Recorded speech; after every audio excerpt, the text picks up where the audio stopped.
Қош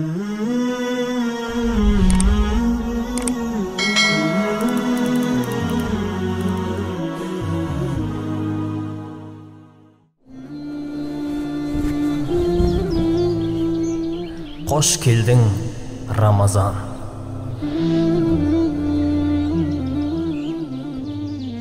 Бисмилlah, вальхамдулилlah, вассалату вассаламу аля сайидина расулиллах, ва алихи ва сахбихи ва ман вала, ва ба'д, ассаламу алейкум ва рахматуллахи ва баракатух.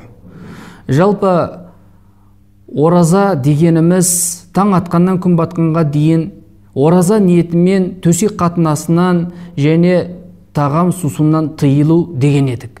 Ендеше оразаның негізгі үш рүкіні бар. Бірінші төсек қатынасынан тыйылу, екінші тағамнан, үшінші сусыннан. Міне осы жерден оразаны бұзатын жағдайларды екіге бөліп қарастырсақ болады. Біріншісі, оразасы бұзылған жағдайда соңынан қазасымен қоса кафаратын өтеу. Жалпы бұған қандай нәрселер кіреді? Бірінші, Рамазанның күндізгі уақытында әйелімен әдейі төсек қатынасында болу. Ол жөнінде Абу Хурайрадан жеткен хабарда ол былай дейді: бір сахаба Рамазанның күндізгі уақытында әйелімен төсек қатынасына түсіп қойып пайғамбарымыз саллаллаху алейхи саламға келіп ол жөнінде фатуасын сұрағанда, пайғамбарымыз саллаллаху алейхи салам оған құлды азат ет деді.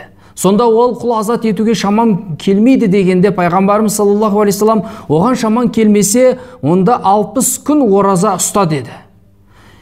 Сонда ол сахабасы оған да шамам жетпейді дегенде, сонда пайғамбарымыз саллаллаху алейхи салам олай болса 60 міскінді тойдыр деді.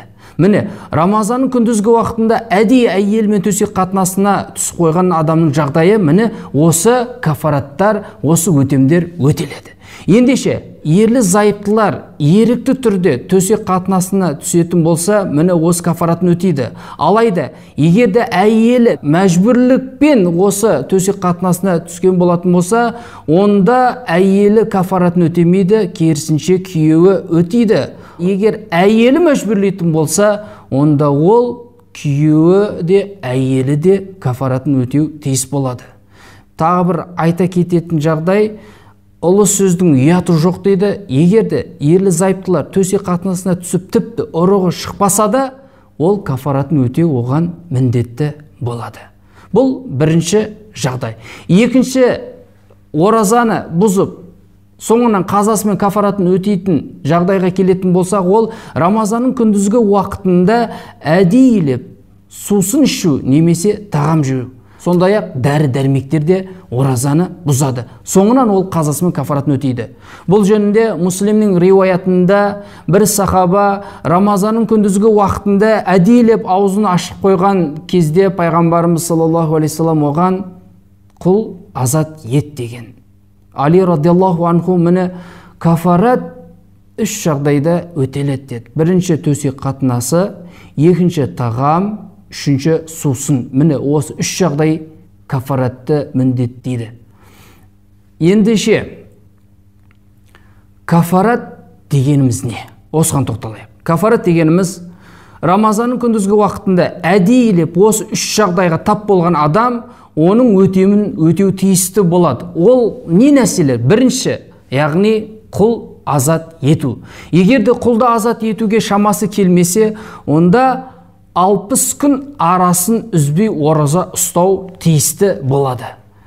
Шарты арасын үзбеу керек. Өткені Абу Хурайрадан жеткен бір риуаятта пайғамбарымыз саллаллаху алейхи салам сол оразаны әдейі бұзып қойған сахабасына, онда құлды азат етуге шаман келмесе 60 күн арасын үзбей ораза ұста деген. Міне, осындай мәтіндегі хадистер келген. Яғни шарты не екен? Арасын үзбей ораза ұстау. Демек, біреу өзінің өтемі ретінде 60 күн оразаны ұстап келе жатып, 10 күн ораза ұстап, 11-ші күні аузын ашып қоятын болса, онда ол кафараты есептелмейді. Ол басынан сол 60 күнін тұту керек. Тек қана бұл жердегі себепті адамдар ретінде ол етеккірі келген әйелдерге ғана рұқсат етіледі. Яғни олар осы 60 күн оразасын кафарат ретінде өтеп жатқан кезде етеккірі қаны келетін болса, одан айыққан кезде арғарай кафаратын жалғастыра береді.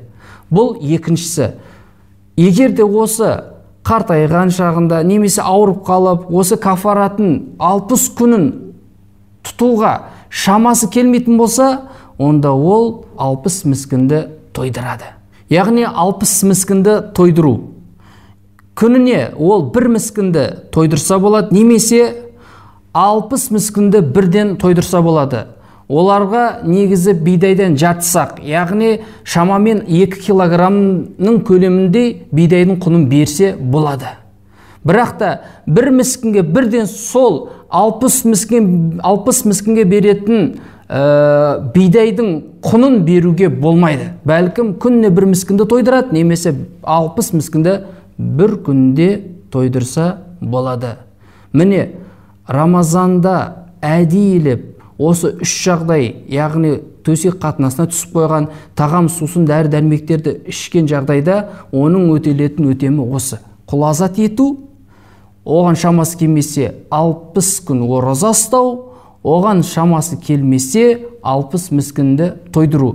Енді бір ескертетін жағдай, егерде мысалы Рамазанның бір күнін әдейілеп осылай ашып қоятын болса, оның кафараты өтелу тиісті дедік. Бірақ әр күніне осы әр кафарат өтеу емес, бәлкім мысалы Рамазанның 10 күнін мысалы әдейілеп ашып қою мүмкін.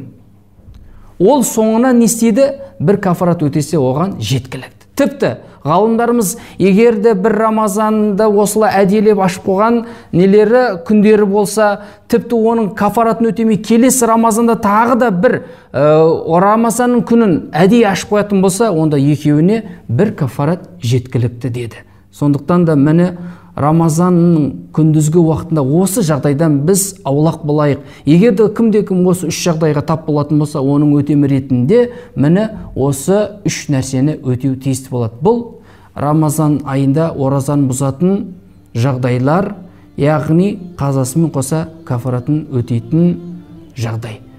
Алла субхану ва тағала баршамызға Рамазан айында оразаны Алла субхану ва тағала әмір еткендей тұтуды нәсіп етсін. Саллаллаху тағала аля хайр халқихи Мухаммадин ва аля алихи ва асхаби хаджмаин. Ассаламу алейкум ва рахматуллахи ва баракатух.